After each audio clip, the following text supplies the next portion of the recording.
اعوذ باللہ من الشیطان الرجیم بسم اللہ الرحمن الرحیم۔ میرے مسلمان بزرگوں، بھائیوں، بہنوں، دوستوں اور تمام انسان دوستوں، السلام علیکم ورحمۃ اللہ وبرکاتہ۔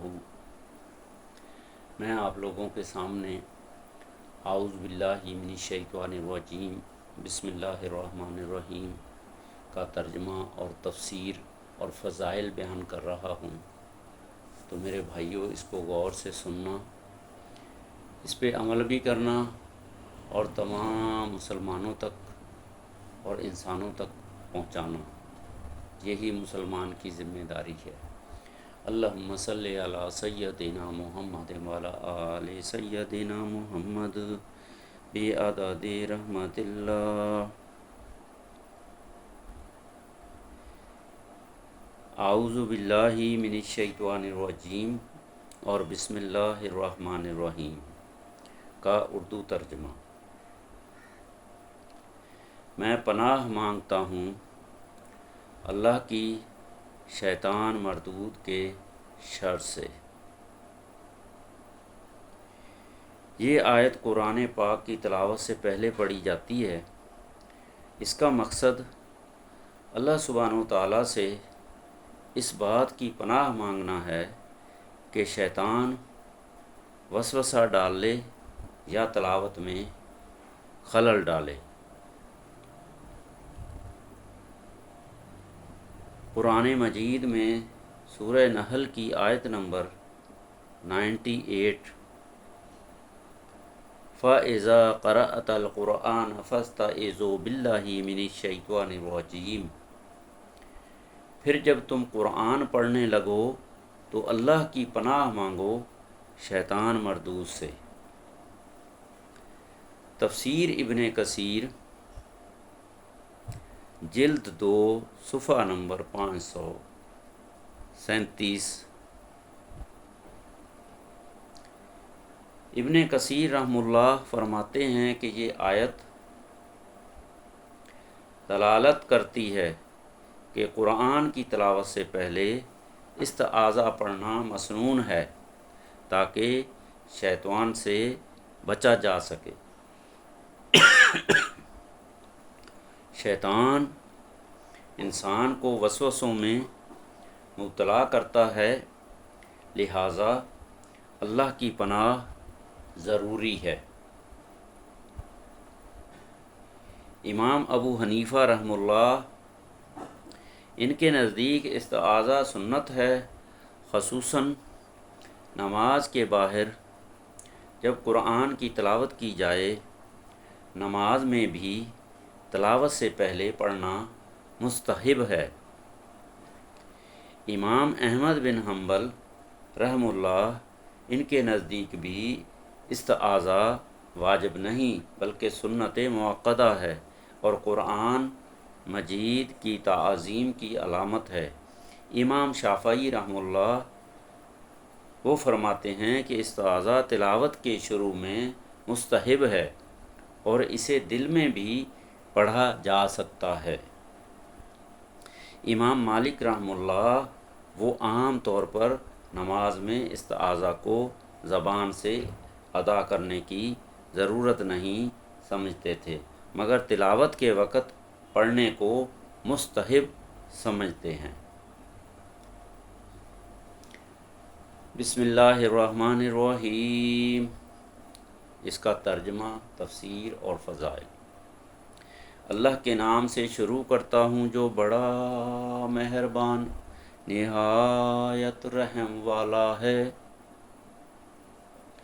یہ آیت قرآن کی ہر سورہ سوائے سورہ توبہ کے آغاز میں آتی ہے۔ اس میں اللہ سبحانہ و تعالیٰ کی 2 صفاتی نام الرحمن اور الرحیم استعمال ہوئے ہیں، جو اس کے بے پایان رحمت کی طرف اشارہ کرتے ہیں۔ تفسیر ابن کثیر رحم اللہ فرماتے ہیں کہ بسم اللہ کا مطلب یہ ہے کہ میں ہر کام اللہ سبحانہ و تعالیٰ کے نام سے شروع کرتا ہوں تاکہ اس میں برکت ہو۔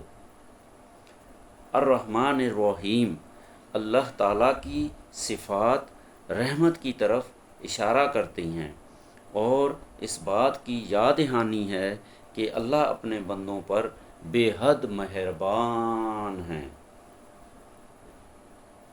ائمہ کرام کا موقف، امام ابو حنیفہ رحمہ اللہ، ان کے نزدیک بسم اللہ سورہ فاتحہ کا حصہ نہیں مگر نماز اور تلاوت کے آغاز میں پڑھنا مستحب ہے۔ امام احمد بن حنبل رحمہ اللہ، ان کے مطابق بسم اللہ سورۃ فاتحہ کا مستقل حصہ نہیں لیکن تلاوت میں اسے پڑھنا ضروری ہے۔ امام شافعی رحمہ اللہ وہ کہتے ہیں کہ بسم اللہ سورۃ فاتحہ کا حصہ ہے اور نماز میں بلند آواز سے پڑھنی چاہیے۔ امام مالک رحمہ اللہ وہ بسم اللہ کو سورہ فاتحہ کا حصہ نہیں مانتے اور نماز میں اس کا بلند آواز سے پڑھنا درست نہیں سمجھتے۔ تفسیر۔ اعوذ باللہ کا مقصد تلاوت سے پہلے شیطانی وسوسوں سے پناہ مانگنا ہے۔ بسم اللہ کے ذریعے ہم اپنے کلام اور تلاوت کو اللہ کے نام سے شروع کرتے ہیں تاکہ اس میں برکت ہو۔ تمام ائمہ کرام ان دونوں عبارات کو تلاوت کے آداب کا حصہ تسلیم کرتے ہیں، اگرچہ بعض فقہی جزیات میں اختلاف ہے۔ اگر آپ چاہیں تو میں تفسیر ابن کثیر کی مکمل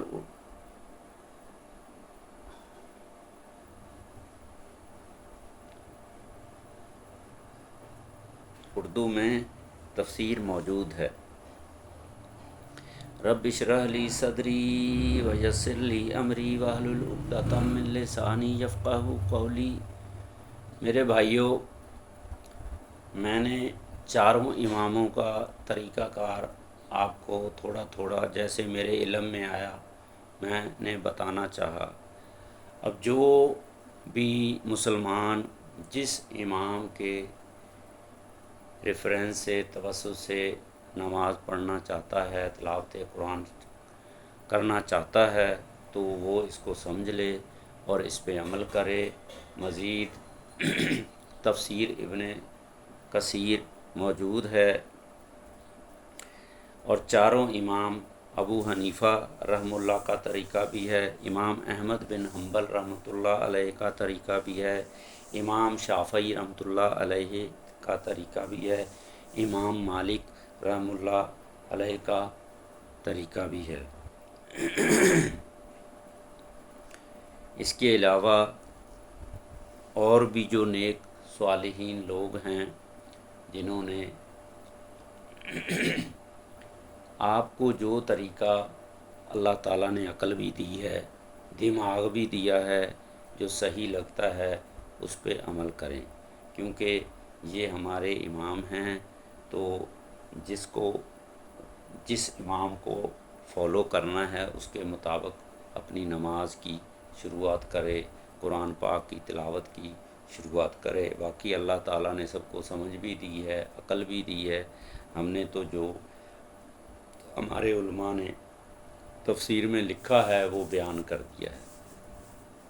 تو میرے بھائیوں، آج سے یہ ذہن بنا لو کہ کوئی بھی کام کرنے سے پہلے ہم بسم اللہ الرحمن الرحیم ضرور پڑھیں گے۔ کوئی بھی جائز کام کرنے سے پہلے، ناجائز کام کرنے سے پہلے نہیں، جائز کام کرنے سے پہلے۔ اور دوسرا، جب بھی قرآن کی تلاوت کرنی ہو یا کرنی پڑے تو اس سے پہلے اعوذ باللہ پڑھ لینا مستحب ہے۔ تو میرے بھائیوں، قرآن کو بار بار پڑھو، سمجھو، ترجمے کے ساتھ آپ لوگوں کو ہدایت بھی مل جائے گی، سمجھ بھی آ جائے گی، صحیح کیا ہے غلط کیا ہے وہ بھی سمجھ آ جائے گی۔ اللہ تعالیٰ سب کو سمجھ دے۔ ان اللہ و ملائکاتہ یصلون علی النبی یا ایھا الذین آمنوا صلوا علیہ وسلموا تسلیما۔ میں نے ابھی ظہر کی نماز کی 4 سنت رسول موقدہ گھر میں پڑھی۔ اللہ کے نبی کا یہ معمول رہا ہے، تو اس کے بعد 4 رکعت فرض نماز ظہر مسجد میں جا کے باجماعت پڑھی۔ اب میں دوبارہ واپس گھر پہ آ گیا ہوں۔ اب میں 2 رکعت سنت رسول موقدہ ظہر کی ادا کروں گا۔ اللہ تعالیٰ تمام مسلمانوں کو ظہر کی نماز اپنے ٹائم پہ ادا کرنے کی توفیق دے اور جماعت کے ساتھ پڑھنے کی توفیق دے، کیونکہ جماعت کے ساتھ نماز پڑھنے کا 27 گنا ثواب ہے۔ مجھ سے اگر بھول چوک میں کوئی غلطی ہو جائے تو اس کی معافی چاہتا ہوں، انسان ہوں، خطا کار ہوں۔ تو میرے بھائیوں، اللہ تعالیٰ سب کو سمجھ دے، عقل دے۔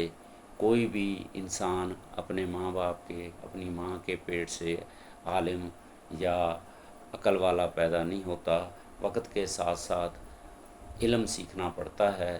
اللہ تعالیٰ سب کو عقل بھی دے دیتا ہے، ہدایت بھی دے دیتا ہے، رکوع سجود کی ہدایت بھی مل جاتی ہے، تلاوت قرآن کی ہدایت بھی مل جاتی ہے، لیکن اس کاموں میں کوشش کرنا بہت ضروری ہے۔ جب دنیا کے تمام کاموں میں بندہ اتنی کوشش کرتا ہے، ریسرچ کرتا ہے، تو اللہ سبحانہ و تعالیٰ نے جو ہمارے لیے میسج چھوڑے ہیں اس کے اوپر بھی ہمیں ریسرچ کرنی چاہیے۔ جو ہمیں صحیح لگے، جو امام آپ کو سمجھ میں آ رہا ہے اس کو فالو کریں۔ امام سب صحیح ہیں۔ اللہ تعالیٰ سب کو ہدایت و تقویٰ والی زندگی دے، آمین۔ میرے مسلمان بھائیوں، اس پیغام کو تمام انسانوں تک پہنچاؤ، لائک بھی کرو، شیئر بھی کرو، سبسکرائب بھی کرو۔ اگر دنیا میں اس کا کوئی بھی آپ کو فائدہ نہ ملا، لیکن آخرت میں ضرور اس کا فائدہ اللہ سبحانہ و تعالیٰ دیں گے۔ لیکن میرا یقین ہے، میرا ایمان ہے کہ دنیا میں بھی فائدہ بہت ملتا ہے، لیکن سمجھنے والے کے لیے عقل ہونا چاہیے، شعور ہونا چاہیے، یہ فائدہ کس قسم کا ملتا ہے۔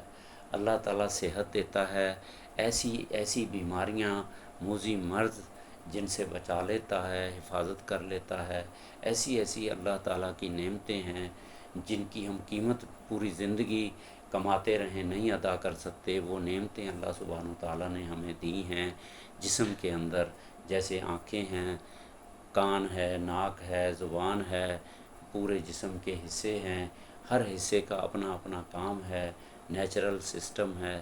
تو اللہ تعالیٰ ہمیں سمجھ کی توفیق دے۔ ویڈیو لمبی ہو جائے گی، تفسیر تو اتنی بڑی ہے کہ اللہ تعالیٰ کی خالی ایک نعمت، آنکھیں اللہ تعالیٰ کی اتنی بڑی نعمت ہیں، یہ اگر انسان کی نہ ہو تو پوری دنیا ویران، کسی کام کی نہیں، نہ یہ بندہ حاصل کر سکتا ہے۔